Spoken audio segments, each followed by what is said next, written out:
BJP Bangladesh sorry west Bengal में एक strong position में आ गया, पहले नहीं था। लास्ट 10 साल में जब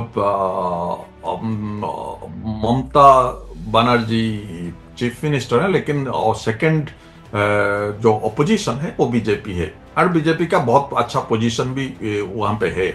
तो बीजेपी चाहता है कि बांग्लादेश का जो हिंदू मुस्लिम इश्यू को जितना चलेगा उनका जो मार्केट चलता रहेगा।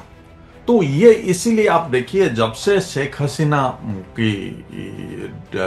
जब बांग्लादेश से इंडिया जा चुके हैं, जब रेजिम फॉल हुआ, उसके बाद जो इंडियन मीडिया जो काम करता है बीजेपी के लिए, वो सब तरह का जितना एंटी बांग्लादेश प्रोपागेंडा चलाना चाहता है, और चारों तरफ दुनिया भर की बांग्लादेश ने हिंदुओं को और ईसाई को मार रहा है, तो ये चलता रहा।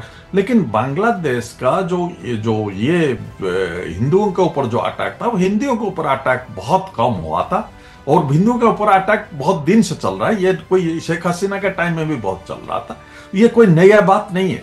वो there has been some attack on the Sheikh Hasina supporters, और जो शेख हसीना सपोर्टर्स थे वहां पे भी कुछ हिंदू थे।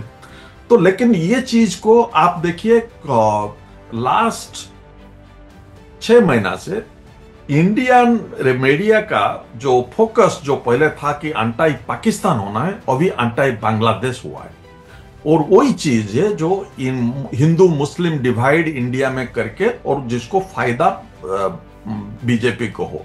तो आई थिंक ये बात जो हुआ है, और ममता बनर्जी भी देखिए, वो भी क्योंकि इसका ऑपोजिशन ऐसे प्ले कर रहा है, तो वो बोल रहे हैं कि यूएन को ला जाए, कि यूएन पीस कीपिंग फोर्स आइए बांग्लादेश को, क्योंकि वहां पे हिंदुओं का अत्याचार हो रहा है।